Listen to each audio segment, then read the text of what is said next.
Hi guys. So it is the end of the day.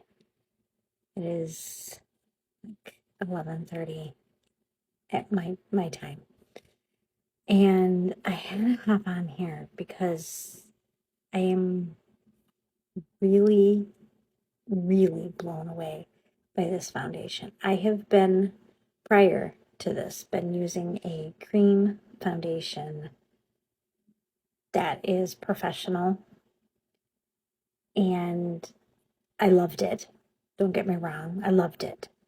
Um, And this is probably the first time in probably 7 years that I've used a liquid foundation.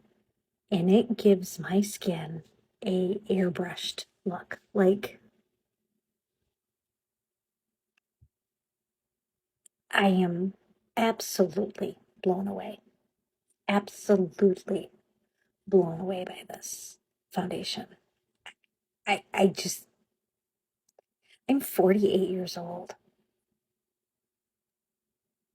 Ugh.